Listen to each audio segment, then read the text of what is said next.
Matrix yang cuman bilang gue pengen ada orang pinter kerja di sini. Abis ini kalau S1 kayaknya bodoh semua, ya udah gue S2 deh.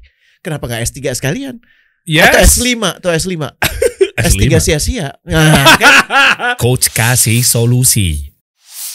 Coach Rene. Dari seneng banget diajak lagi, ya Allah, terharu gue. Iya bener. Ini kali ini programnya luar biasa loh, Coach. Programnya luar biasa. Coach kasih solusi. Gue patuh aja deh apa kata dari Sami'na wa ta'na aja deh kalau soal itu. Yang tayang memang bisa dibilang sepekan sekali untuk kali ini. Tapi kalau sponsor-sponsor yang luar biasa kita panjangin. Iyalah, tolonglah ya. Mukanya udah melas banget nih. Yang ini happy, yang ini melas nih. Ini jadi ujian hamba ini, tolong ya dibantu ya Allah. Beban pemilik brand nih ya. Bener. Justru kan saya tinggal ngelempar-lempar pertanyaan doang. Apalagi dari netizen yang banyak banget pertanyaan nih. Mudah-mudahan bermanfaat dan barokah ya Allah. Betul, amin, amin. Makasih banget loh Der, seneng banget ada di sini lagi. Ini ada program luar biasa ya. Aduh, Coach kasih solusi. Aduh, kayak gue ngerti problemnya aja dulu. Jadi gini Coach, gue mungkin mewakili teman-teman CEO. Siap. Yang pengen bangun startup, karena memang sekarang kan kondisinya kan ya ini juga kasih solusi startup, mulai perusahaan apa segala macam. Nah, banyak teman-teman yang memang di C-level atau CEO atau mungkin direktur utama namanya atau apapun itu di jajaran direksi menganggap ketika udah membangun sebuah perusahaan, habis itu yang dia pikirkan adalah hiring, terus tiba-tiba dia punya tim yang dirasa-rasa timnya ini kayaknya udah kece banget nih. Udah pilihannya udah G2, top chair nomor 1. Taunya pas dijalanin, enggak juga, berantakan timnya. Enggak ya? Enggak lagi. Jujur Coach, berapa banyak gue ganti-ganti. Yang dirasain apa biasanya kalau lagi mulai interaksi sama orang, sama tim, kan biasanya pada saat perkenalan, pas interview, dapat CV-nya sebelumnya, lu udah baca-baca, promising banget kan? Terus ketemu orangnya, betul. Iya kan? Terus wah kayaknya menjanjikan juga. Tapi pas mulai kerja, hari pertama 100%, hari kedua 50%, hari ketiga 30% gitu. Pekan depannya udah ya Allah kenapa gue pekerjakan dia gitu ya. Iya gak sih? Hey, Anda yang pernah ngirim ke saya CV ratusan, Anda kayaknya berbohong tau gak?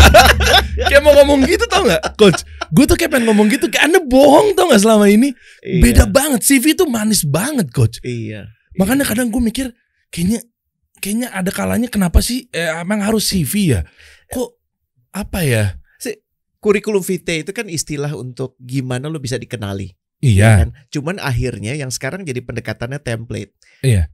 Karena satu orang dapat kerja pakai CV dia, gue pinjem CV lo ya, terus gue ganti namanya, tinggal diganti-ganti. Jadi tidak menghidupkan CV itu. Ini tentunya dua arah ya. Iya. Maksudnya kecocokan kerja itu kan bukan bagaimana bos menakar, merasa cocok dengan orang-orang yang dipekerjakan, tapi juga sebaliknya. Kenapa sih orang itu bekerja? Jangan-jangan dia bekerja cuman ya apapun itu, lo suruh gue bikin kopi, gue bikin kopi, lo suruh gue jongkok, gue jongkok. Apapun itu yang penting bayar gue. Tentu akan berbeda sama sekali dengan orang yang bekerja udah punya clarity, kasih solusi itu punya misi apa sih? Dan gue mempunyai irisan dengan misinya kasih solusi. Beda banget. Beda banget. Yang satu itu menunggu diperintah. Dan pada saat diperintah pun mungkin kalau bisa seminimal mungkin dijalankannya, seminimal mungkin. Yang penting gue digaji. Yang penting gue digaji. Kalau lo nyuruh gue misalnya beli aqua gitu ya, ya udah gue cari tempat yang paling dekat. Nggak salah juga sih. Atau malah mungkin sebaliknya gue cari tempat yang lebih jauh supaya gue bisa lebih relax, jalan leha-leha lebih kayaknya jauh. Yang kedua kan? Deh. Iya kan? Karena dia jarang banget, bukan jarang, kadang nggak kantor kok. Mana nih? Taunya. Jadi refleksi ini harusnya dijadikan yang harusnya dijadikan bahan refleksi itu buat para elunya, para CEO-nya dalam kemudian menakar diri dan orang lain. Jangan-jangan gue belum menyampaikan ke orang gue ini siapa, organisasi ini untuk apa didirikan. Jangan-jangan gue cuman ya udah lo mau kerja di sini gue bayar. Gue asal maaf ya bahasanya dari gak sopan banget. Monyet kan bisa dibayar lebih murah ya. Asal dia bisa ngerjain gue bayar. Topeng monyet. Tapi kan gak bisa. Gak bisa. Lo kan dulu penyiar radio kan? Penyiar radio. Ingat banget gimana kemudian pas lo masuk itu lo udah diuji coba sebenarnya. Lo gak daftar kerja, duitnya biasa aja, gue tahu kok. Bener kan? Aku sejam pertama gue 32.500 coach. Tapi ngebayang nggak kenapa sejam itu berlalu cepet banget buat lo? Iya. Karena emang itulah sejatinya lo ada di zone lo. Organisasi itu memungkinkan lo untuk ada di zone-nya. Nah sekarang pola mencari orang itu cuman pola bertransaksi doang. Gue mampu bayar orang. Terus akhirnya nih ya kebutuhannya biasanya ditulis apa coba? Dicari minimal lulusan S1. Emang kenapa? Apa hubungannya? IPK minimal 3,7 ke atas. Emang pengaruh? Bener gak? Berperilaku baik. Maksudnya gimana? Baik tuh definisinya apa? Berbahasa Inggris dengan cakap. Iya, ajakannya aja pakai bahasa Indonesia. Gitu, bener gak? Bener gak?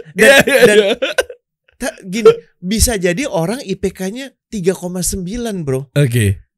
Tapi kuper luar biasa. Karena dia cuma bergaul sama buku. Bahkan sama dosen pun dikit-dikit aja. Yang penting pada saat dosen ngasih tugas, ujian, gue bisa ngerjain. Dibandingkan dengan orang yang IPK-nya 2,1 lah ya. Maaf ya, nih ekstrim ya. Ya. Tapi dia dikenal dan mengenal siapapun. Oh artinya itu lebih baik apa gimana? Iya tergantung yang lo cari kayak gimana. Tapi indikasinya tapi makanya kalau kita kemudian banyak korporasi melakukan kesalahan dalam mencari orang itu, dia menggunakan matriks yang terlalu umum, matriks yang nggak menggambarkan apa-apa, matriks yang cuma bilang gue pengen ada orang pinter kerja di sini. Abis ini kalau S1 kayaknya bodoh semua, ya udah gue S2 deh. Kenapa nggak S3 sekalian? Yes. Atau S5 S3 sia-sia. Nah, kan? S3 sia-sia. Google Google itu pernah satu waktu hanya mempekerjakan karyawan dari Ivy League. Ivy League itu perusahaan universitas-universitas terkemuka di Amerika Serikat. Dengan orang-orang yang di Ivy League IPK-nya tuh hampir sempurna. Tapi belakangan mereka ngelihat kok gini-gini aja ya. Bahkan untuk sebuah Google, dia membutuhkan pertumbuhan yang dahsyat. Orang-orang yang di-hire tidak memberikan perubahan itu. Akhirnya muncullah satu orang namanya Laszlo Bock, dan ini bukunya bagus banget ya.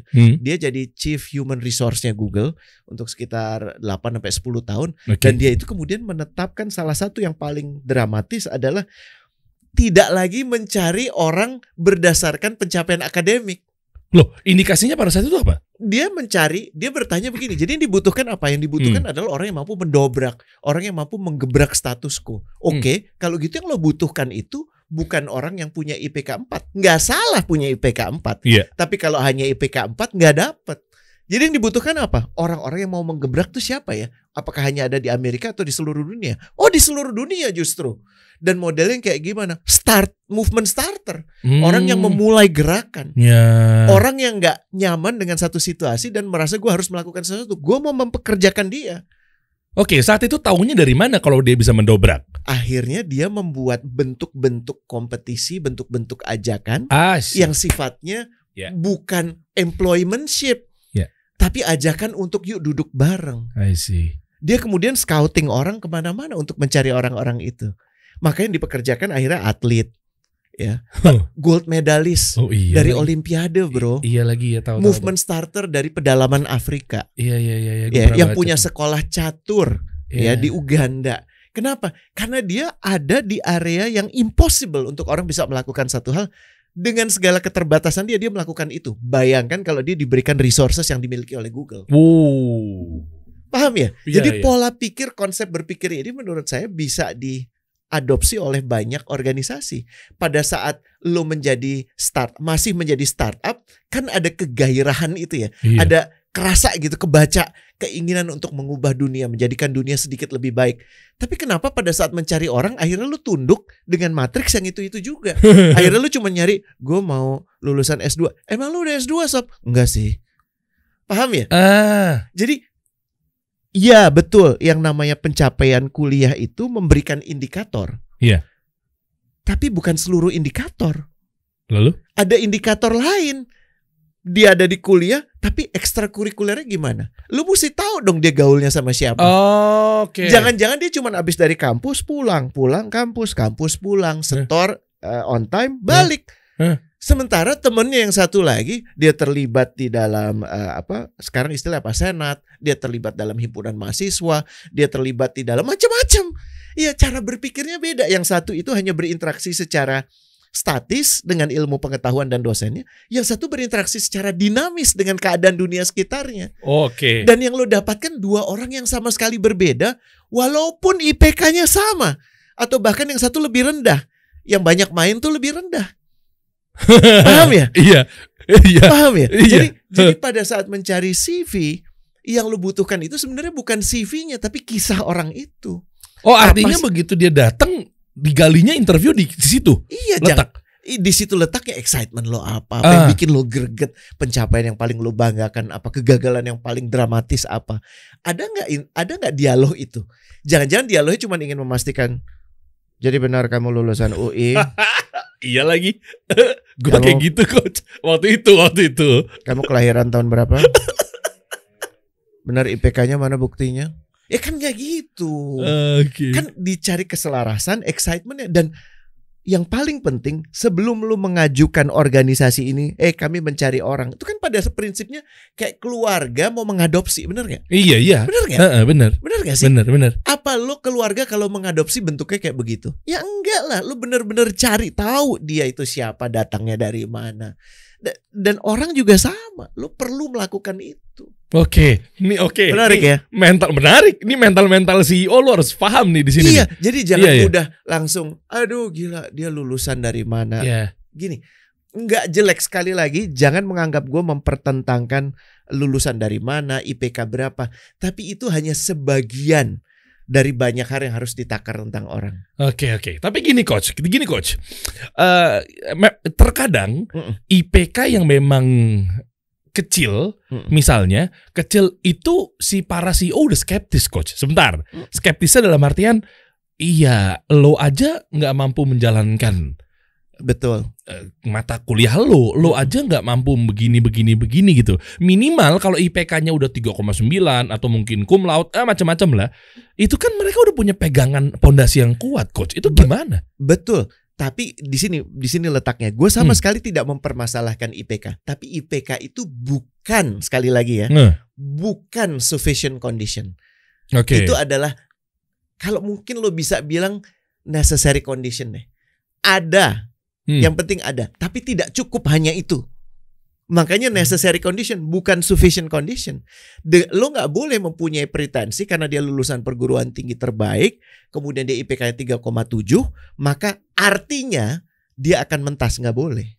Nggak cukup itu, nggak cukup. Tapi ya jelas benar, kalau lo kemudian mempekerjakan orang dengan IPK ekstrimnya 2,1 dari kampus yang kagak jelas, ya ngapain juga lo melakukan itu, gitu. Kalau ada yang bagus? Kalau ada yang bagus IPK-nya? No, I mean 2,1 tapi kampusnya juga mungkin nggak ternama, akreditasi mungkin dipertanyakan, tapi ternyata memang menjawab interview dari CEO atau mungkin kepala HRD di situ, HR-nya, ternyata nih orang ini punya emang kompeten di bidang ini. Bisa diuji coba, tapi sekali lagi gue pada tahap ini sangat meragukan konsep interview karena nggak bisa mereduksi kehidupan seseorang, cerita seseorang di dalam satu interview. Iya sih. Makanya kemudian ada model yang berbeda. Jadi orang itu bukan diberikan employmentship langsung, tapi modelnya, makanya bahasanya sekarang dikenal intern. Oh, intern, iya, benar. Jadi lo mempekerjakan orang setelah lo udah berjalan bersama dia selama 3 bulan. Makanya ada istilah probation.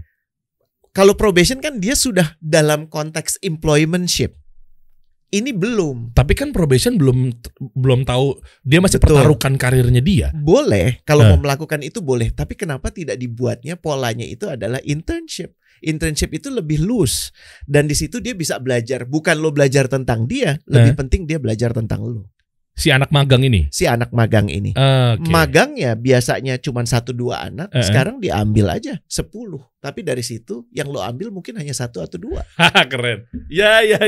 Paham ya? Ya. Karena lo gak akan tahu bagaimana seseorang dari keseharian dia. Dan satu interview itu cuma maksimum lo seneng banget ngobrol sama tuh orang 2 jam bro. Tapi apakah 2 jam itu merefleksikan 24 jamnya dia? Oh ya nggak bisa. 72 jamnya dia. Apalagi seminggunya dia. Nggak akan mungkin. Betul ya? Iya. Jadi salah satu cara yang bisa diangkat adalah itu. Dan ini miskonsepsi besar di dunia manajemen, bahwa saya cukup mereduksi hanya melihat paper background. Saya cukup hanya melihat dari interview saja. Nggak cukup. Wah, ini masukan banget nih. Betul. Terutama buat gue ya guys, dan lo yang merasa pemilik perusahaan apa segala macam.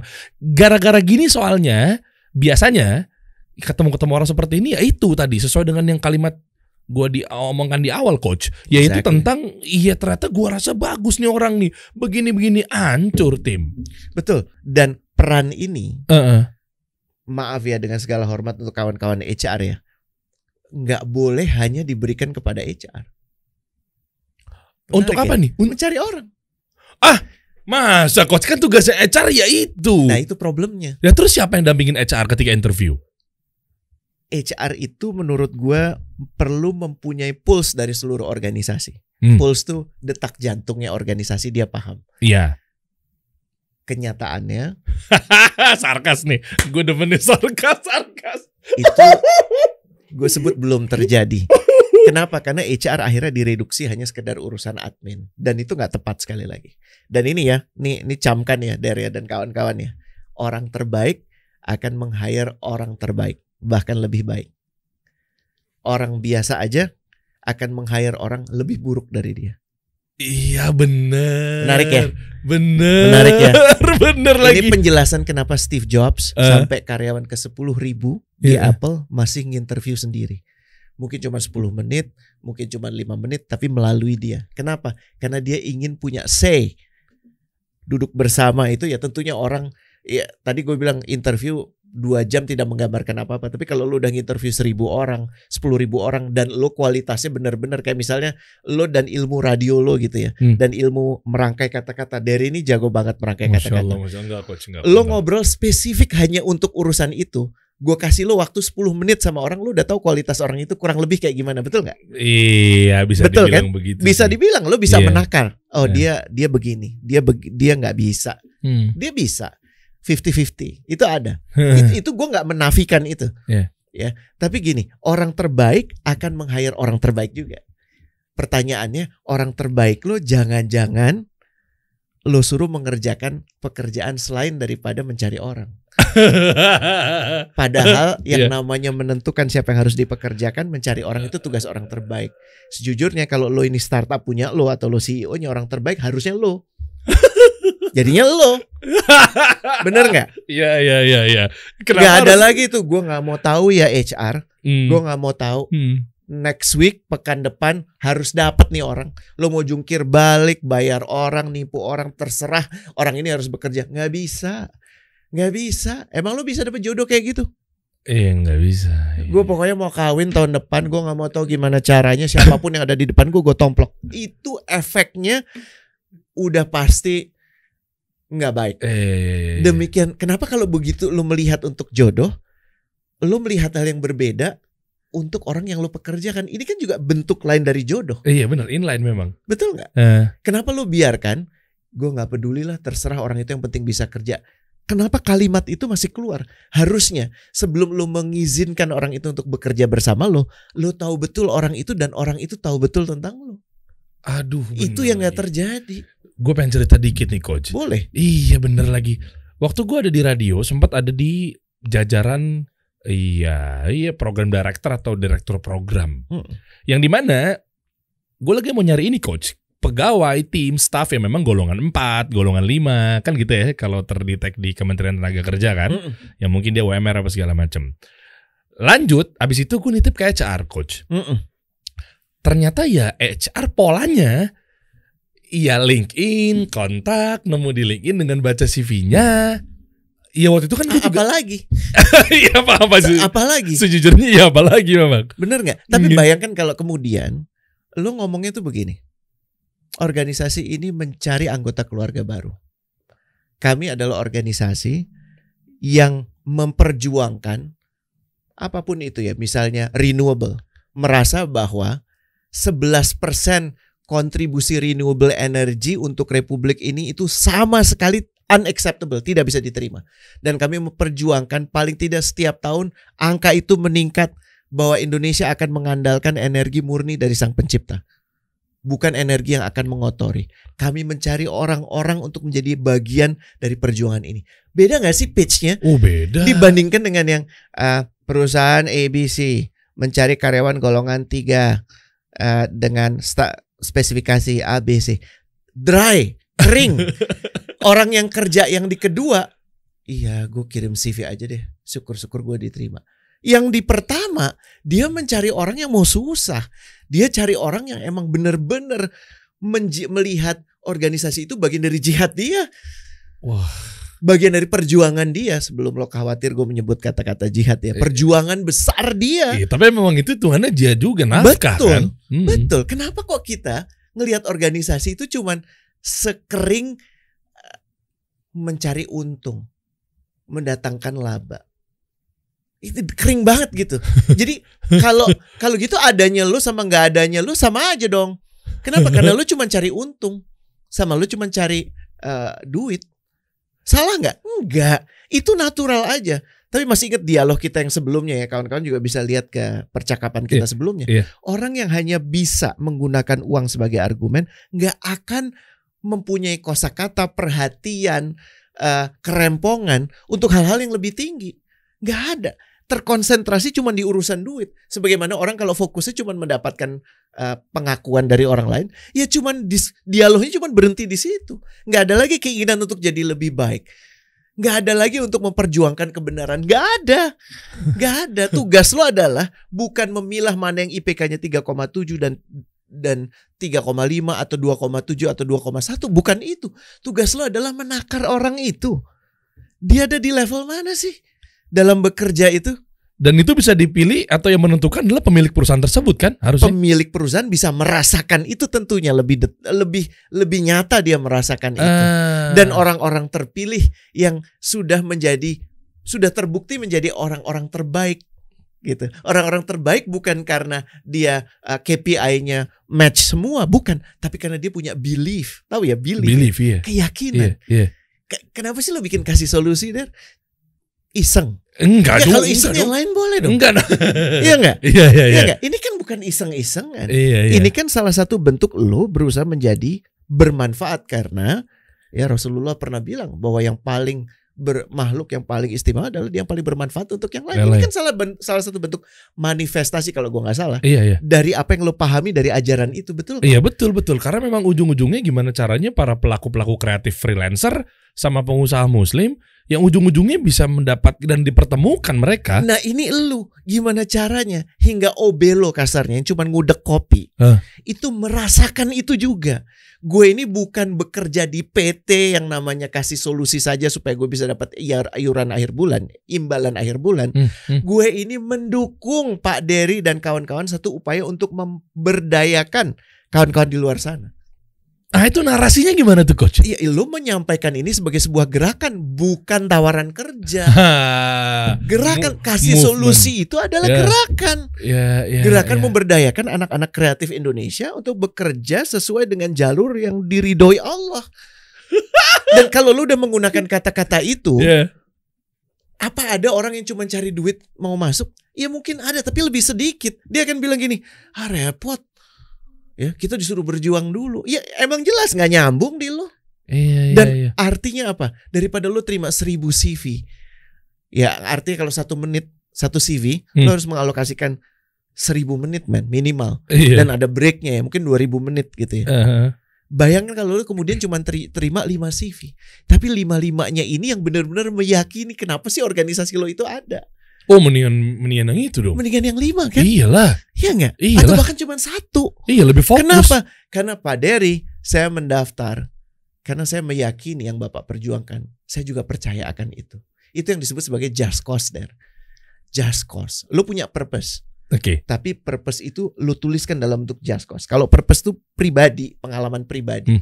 Lo pernah kerja di radio sebelumnya, lo mengalami masa kecil seperti apa. Tapi bagaimana dari purpose itu kemudian lo jadikan kemarahan yang khidmat, kemarahan yang suci. Merasa bahwa ada hal yang harus dilakukan dan belum dilakukan, gue yang akan melakukan itu. Dan ini yang dikomunikasikan ke orang. Lu kok pinter banget sih Coach? Ini serius kesannya aja sih.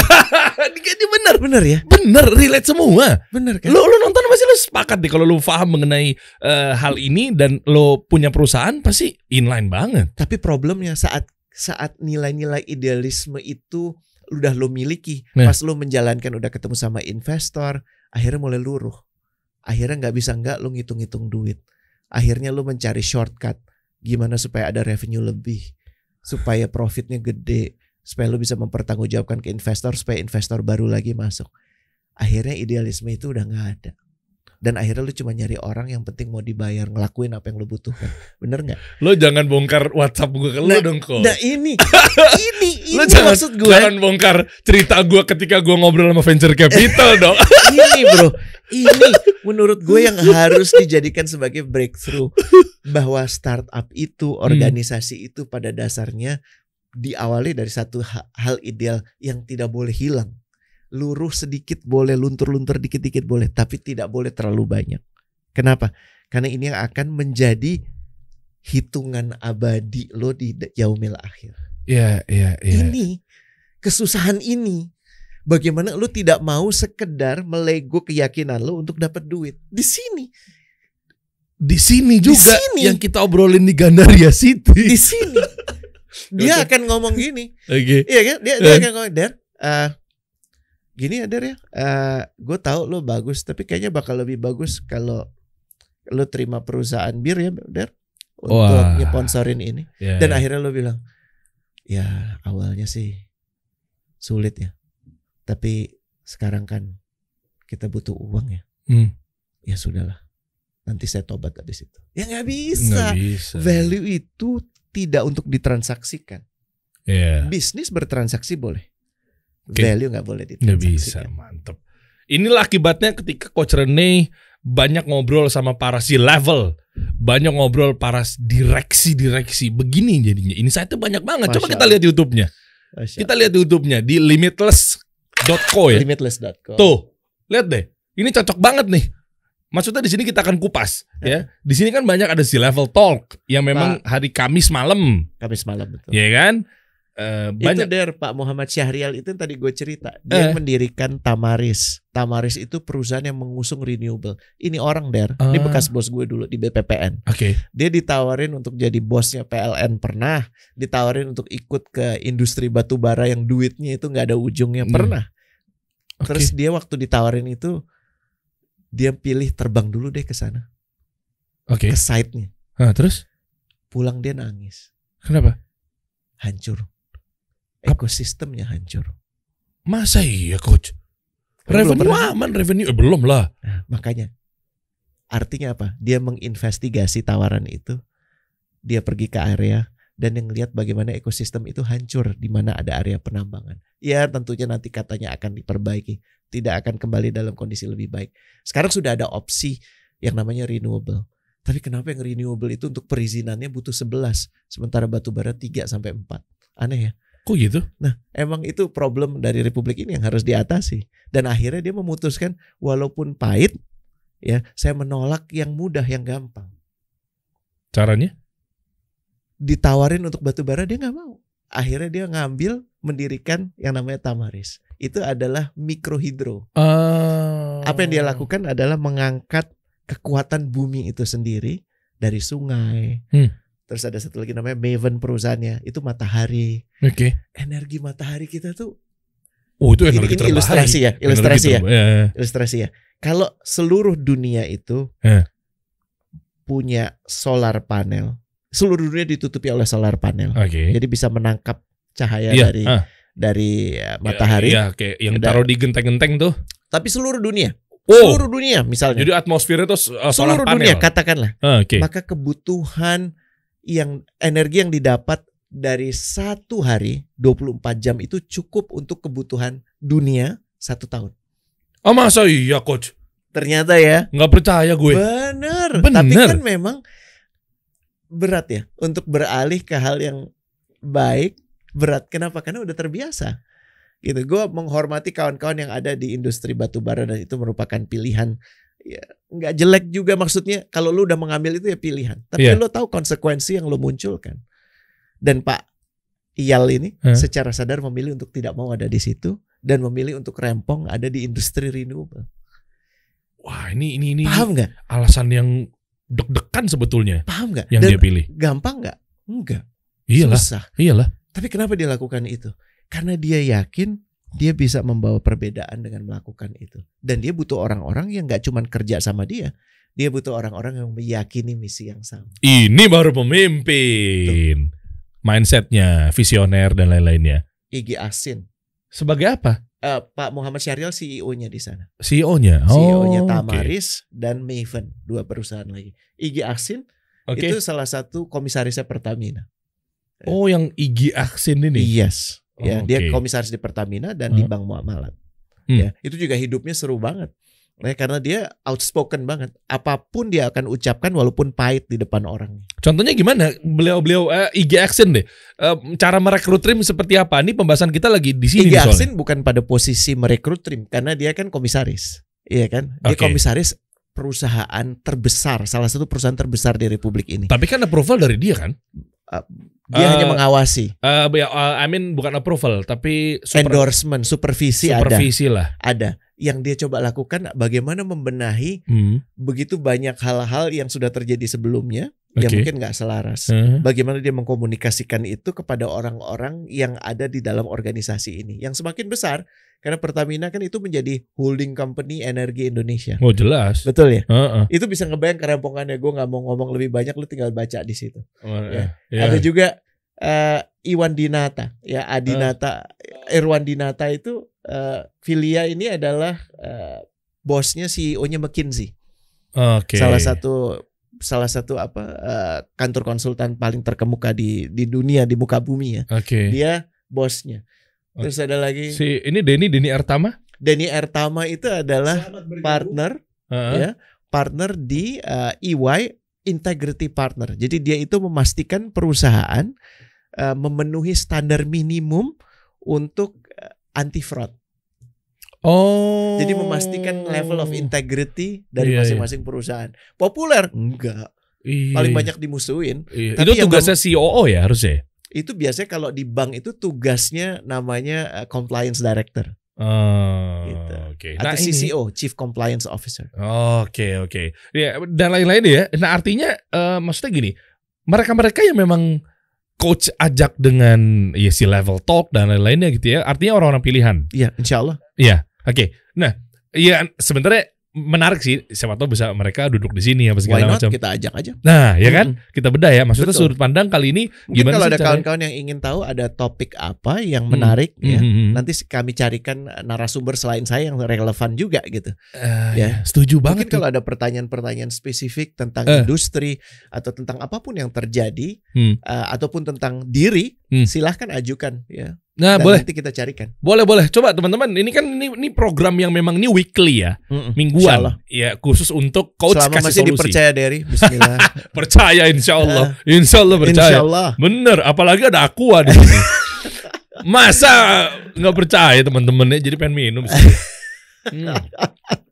Ya kan? Menyegarkan, buka pikiran, fokus lagi. Penting itu. Pengusaha butuh fokus tuh. Betul. Ya kan?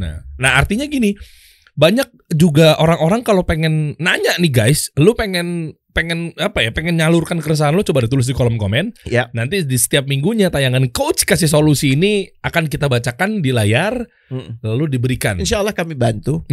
Kalaupun saya nggak tahu jawabannya, saya akan jujur bilang gue nggak tahu bro, karena belum pernah tahu jawabannya. Kita cari orang kira-kira gimana, call friend jadi coach punya hak untuk call friend. Tantowi Yahya kali ya. Daripada gue ngaco, gue coba jawab nggak taunya salah, kasihan kan? Iya, tapi kan sesuai dengan tema. Kalau sesuai dengan tema yang kayak gini, kayaknya lu tahu semua deh coach. Insya Allah. Jangan. Itu nggak boleh. Banyak yang gue nggak tahu. Nah, oke. Akhirnya gini deh. Sebenarnya ini ada butuh pembahasan khusus sih mengenai, menarik ya. Nanti juga kita bahas deh. Tapi nggak mau panjang-panjang di sini, takutnya bias. Apa itu? Cara bikin CV. Tadi kan kita udah singgung mengenai CV, ya kan? Ya CEO atau pemimpin perusahaan atau mungkin ya kepala HR atau apapun itu namanya, ya memang membidik. Tadi udah ketahuan gimana sih cara memilih orang yang benar untuk dijadikan tim agar tim ini bisa berjalan dengan cepat, efisien, efektif dan lain sebagainya. Nah, cuma menyinggung dikit aja, mungkin nanti di next episode kita bisa bahas coach spesialis untuk CV. Ya, jadi sudut pandangnya dua. Jadi nggak melulu dari sudut pandang kita nih lagi hiring, tapi sudut pandangnya juga gimana yang caranya lagi cari kerja. Yang lagi cari kerja. Boleh banget. Secara umum, banyak miskonsepsi tentang CV adalah untuk mendapatkan kerja. Lah terus salah. Tujuan CV itu adalah untuk dikenal dan mendapatkan interview. Titik. Gimana? Tujuan Masa sih CV itu bukan untuk mendapatkan pekerjaan. Tujuan CV itu untuk membuat diri lo dikenal dengan jujur, lugas, lengkap, sehingga lo mendapatkan interview. Tapi kan goalsnya biar dia dapat kerja, coach. Nggak langsung. Masa cuma berhenti di interview? Pada saat lo dapat interview, tujuan interview adalah memperoleh clarity akan apa yang lo tulis dan apa yang perusahaan butuhkan untuk kemudian bisa berlanjut ke dalam bentuk uji coba atau lamaran atau bentuk pola employmentship pekerjaan. Oh gitu. Jadi ada tingkatannya. Kenapa CV itu berbahaya sekali kalau dijadikan satu-satunya alat untuk kemudian lo ditawari pekerjaan? Salah tuh. Salah, karena banyak yang melakukan itu. Ya kirim CV-nya, ya udah nanti Bapak akan dihubungi ya. Ya ini sebenarnya lo sudah diputuskan untuk menduduki satu posisi. Biasanya kalau di BUMN, BUMD itu udah ditetapkan lo yang menjadi. Jadi CV lo itu pro forma. Cuman untuk melengkapi. Iya masuk lagi nih. Tapi banyak juga coach yang dengan mindsetnya pengen dapat kerjaan, belum dapat insight ini, berhasil masuk dari sebagai jabatan tersebut. Kebetulan. Dan maaf ya, ini kalau saya tahu ya. Iya. Gue rasa model seperti itu 9 dari 10 nggak akan langgeng. Ini gue setuju. Nggak akan langgeng. Iya. Nggak akan langgeng. Gue sering dapat orang kayak gini soalnya. Iya. Kenapa? Karena nggak cukup waktu untuk mengenal dan dikenal. Oke, mundur dikit, dapat gue. Tenang guys, gue bantuin nih guys. Ya, mungkin gue agak sedikit lemot kadang. Gue baru dapat di ujungnya nih. Jadi tadi di ujungnya bilang butuh dikenal apa segala macam, mengenal dan dikenal. Harus dua-duanya berjalan. Ya, oke. Mengenal dan dikenal. Makanya tadi tujuannya CV ke situ kan. Setelah lo masuk interview baru lo ada punya jenjang berikutnya lagi. Purpose-nya harus jelas. Makanya perusahaan ini, gue ngomong buat perusahaan dulu ya Der ya. Iya. Saat mencari orang, jangan mencari CV. Tapi mencari orang yang seperti apa didefinisikan. Berarti narasinya ditulisnya harus jelas tuh. Iya, narasi sebagai gerakan. Narasi tentang apa yang lo perjuangkan. Bukan ini adalah perusahaan bereputasi global dan segala macam. Gak ada. Gini, matters gak sih? Iya sedikit lah. Buat pride lo, buat prestis lo, boleh. Tapi lebih dari itu matters gak buat orang yang nyari kerja? Iya, enggak sih. Apa sih yang lo butuhkan? Sampaikan dengan lugas. Pekerjaan ini pahit-pahitnya aja dulu. Lo akan melalui satu bentuk pekerjaan di mana lo harus ngomong dengan 80 orang setiap hari melalui telepon. Dan 90% lo akan ditolak, ditutup teleponnya gitu ya. Dan keseharian itu disampaikan secara terbuka. Iya, tapi ntar perusahaan kagak ada yang mau coach kalau begitu. Ingat orang-orangnya. Ya, nah itu kan asumsi kita. Kalau kita nulis yang susah-susah, nanti nggak ada yang mau. Enggak. Kan gini, buat gue akuntansi itu painful banget men. Ya, gue pernah ada duduk ya, dosennya di depan gue men. Males banget. Ya, dosennya tuh Rene masih bangun. Gue gitu. Gue ikut itu karena salah satu dari kelas yang nggak boleh dilewatin. Gue nggak ambil jurusan akuntansi, tapi gue harus melewati satu proses di mana gue ikutan kelas akuntansi. Dan gue bawaannya ya maunya itu dapat pengen tidur. Ya itu tidur gue terbaik pas kuliah tuh didapat di kelas akuntansi. Dan gue merasa asumsi gue pada saat gue ngomong tentang akuntansi semua orang juga sama. Enggak, ternyata ada orang yang demen banget sama akuntansi. Ya, yang buat dia itu keistimewaan untuk bisa melihat angka, bisa menyeimbangkan angka. Sekarang istimewa sekali tuh. Kenapa pada saat gue bilang lo akan bicara dengan 80 orang yang lo gak kenal untuk menawarkan satu hal, buat lo emang gak menarik. Tapi buat beberapa orang seru ya. Paham ya? Itu angle-nya. Iya, jadi kita ini harus sejujur mungkin dalam menyampaikan kira-kira dari pekerjaan yang akan diberikan ke orang ini, ngapain sih? Ya, lo akan menghabiskan waktu 3 jam untuk mencoba menjelaskan apa yang sebelumnya lo lakukan dalam bentuk laporan yang deskriptif, dan laporan itu nanti akan dibaca. Ya. Itu kan tentunya memberikan satu nuansa tersendiri dibandingkan lo cuma tulis bikin laporan. Kan bikin laporan kan ada yang cuma 5 menit, ya kan? Ada yang bikin kayak perjalanan hidup gitu. Dan itu akan mengundang orang yang berbeda kan? Jelas. Nah, semakin lo spesifik dalam menetapkan itu semakin baik. Dan melihat, memposisikan organisasi lo itu bukan lagi sebagai mencari orang, tapi mencari rekan dalam gerakan. Keren. Ini buat perusahaan. Ya. Oke, ini buat perusahaan nih, catat nih. Buat perusahaan. Ya, oke. Ya udah lupakan soal lulus S1 atau enggak.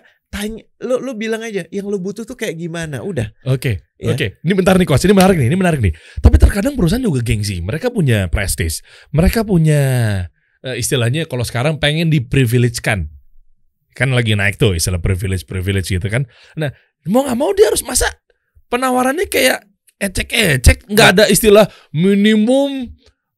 minimal berpengalaman 2 tahun di bidang yang sama. Bahkan dicarinya minimal S1. Masa gak ada begituan ya Coach? Nggak perlu, karena prestis itu mungkin menyenangkan terdengarnya ya. Iya dong. Tapi di ujungnya akan lebih menyulitkan dan akan menyesatkan yang paling berbahaya.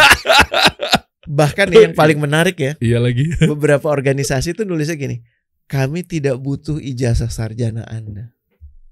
Hah? Keren. Kenapa? Karena dia clear banget. Yang kami butuh adalah bukti bahwa Anda adalah orang yang meyakini apa yang kami perjuangkan. Ya enggak? Kami menutup mata akan IPK Anda. Yang kami butuhkan adalah Anda yang secara tegas bisa menyampaikan yang Anda sudah lakukan selama kuliah. Dan network itu is not who you know, but it's also who knows you. Siapa yang lo kenal dan siapa yang kenal lo. Iya. Ya, yang terbina selama lo masih usianya 20-an tahun. Paham ya? Paham dong. Keren kan? Keren. Jadi maksudnya gini, bahkan dari sisi sudut pandang prestis pun itu prestisius. Lo membuat diri lo berbeda dari mainstream organisasi yang nyari orang cuma didasarkan pada matriks usang. Matriks nggak guna, matriks nggak relate. Template lagi. Ya. Gitu. Nah, buat individu, penting juga untuk lo menuliskan CV lo itu sejujur, selugas mungkin. Nggak usah dibuat-buat. Ya itu mah ngedown Coach kalau kayak gitu.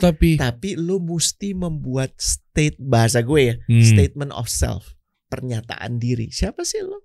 Di mananya? Di CV-nya? Dimanapun itu, nanti kita akan bahas ya. Iya dibahas ya. Statement of self itu justru yang menurut gue kritikal untuk orang bisa dengan cepat membaca beberapa kalimat.